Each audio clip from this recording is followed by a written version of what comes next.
இப்போ ராமரையும் கூப்பிட்டு தசரதர் உனக்கு பட்டாபிஷேகம் பண்ண வச்சு இனிமேல் நீ தான் இந்த அயோத்தியை பார்த்துக்கணும் அப்படின்னு எல்லாம் உபதேசம் பண்ற. இங்கதான் ரொம்ப ஒரு முக்கியமான கட்டம். இப்ப நம்ம ராஜாவாக போறோம். அயோத்தியா, அயோத்தியானா என்னன்னா யுத்தம் பண்ணி யாராலையும் ஜெயிக்க முடியாத ஒரு நகரி அயோத்தியா. அப்படிப்பட்ட அந்த அயோத்தியாக்கே ராஜாவா யுவராஜாவா பட்டாபிஷேகம் நடக்க போறதுன்னா அந்த வியக்தியோட ரியாக்ஷன் எப்படி இருந்திருக்கும்? இப்போ அந்த யுவராஜா தன்னோட அம்மா கிட்ட போய் இந்த விஷயத்த சொல்லணும். எப்படி சொல்லியிருப்போம்? நம்மளா இருந்தா எப்படி சொல்லியிருப்போம்? நம்ம எல்லாம் 32 பல்லியும் காட்டிண்டு சிரிச்சுண்டு கத்தி கூப்பாடு போட்டுண்டு அம்மா நான் ராஜா ஆயிட்டேன், அம்மா நான் ராஜாவாக போறேன்னு இங்கேருந்தே கத்திண்டு ஓடி இருக்கும். இல்லாட்டி சில பேர் ரொம்ப வினயமா பேசுறேன்னு நினைச்சிட்டு இன்டைரக்டா சொல்லுவா, அம்மா உன் புள்ள ராஜாவாக போறான். என்ன அர்த்தம்னா நான் ராஜாவாக போறேன்னு அர்த்தம் தான். ஆனா அது ரொம்ப வினயமா இன்டைரக்டா சொல்லுவோம்.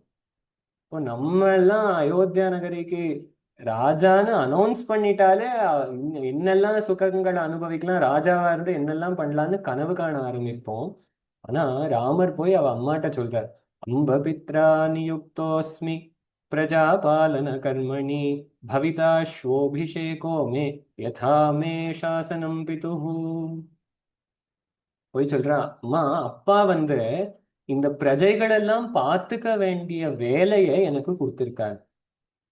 ராமர் தன்னை என்னைக்குமே ஒரு ராஜாவா பார்க்கல. என்ன பண்றாருன்னா பிரஜாபாலனம். அவரு தன்னை ஒரு பப்ளிக் சர்வெண்டா தான் பார்த்துட்டார். இந்த பிரஜைகள் எல்லாம் நல்லா பார்த்துக்க வேண்டியது அப்படின்றது ஒரு வேலை. அவளுக்காக நான் வேலை பண்றேன்ற பாவம் அவருக்கு இருந்ததே தவிர நான் ராஜா எல்லாரும் நின்று எனக்கு நமஸ்காரம் பண்ணுங்க, எனக்கு ஜெயகோஷம் பண்ணுங்கன்னு ராமரோட ஹிருதயம் என்னைக்குமே இருக்கு.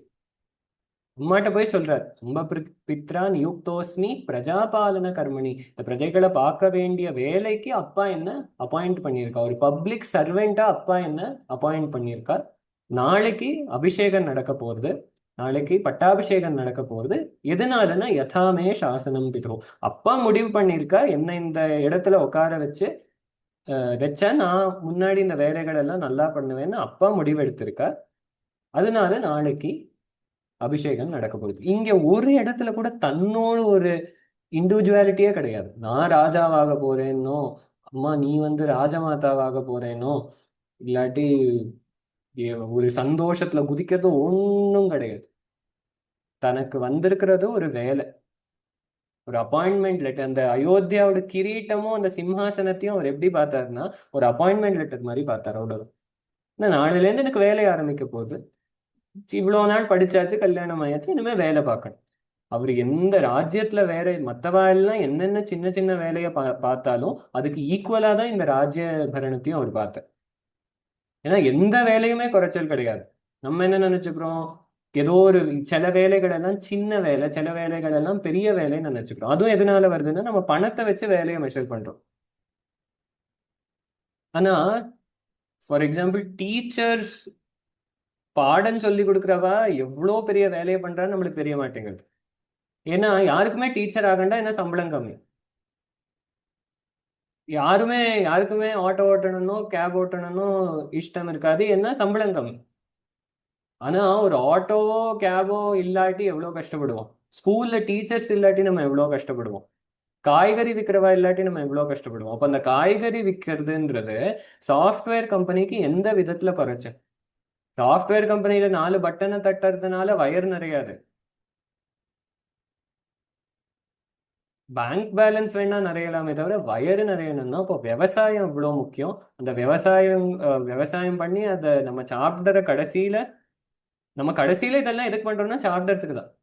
அந்த நம்ம சாப்பிடக்கூடிய அந்த பொருளை தயாரிக்கிற விவசாயிகள் தான் இன்னைக்கு கஷ்டப்பட்டு இருக்கு. ஏன்னா எல்லாத்தையும் பணத்தை வச்சு மெஷர் பண்றோம். எல்லாத்தையும் எவ்வளோ பணம் வருதுன்னு பாக்குறோமே தவிர அந்த வேலைக்கு உண்டான இன்ஹெரண்ட் இம்பார்ட்டன்ஸ் நம்ம கொடுக்க மாட்டேங்குது.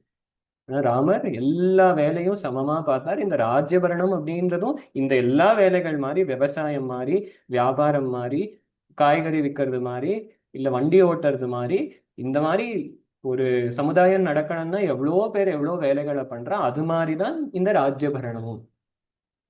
அதுல வர பவரையோ பொசிஷனையோ அவர் பார்க்கலையே தவிர இதனால நான் எப்படி 4 பேருக்கு நல்லது பண்ணலாம் அப்படின்றதுதான் பார்த்தேன்.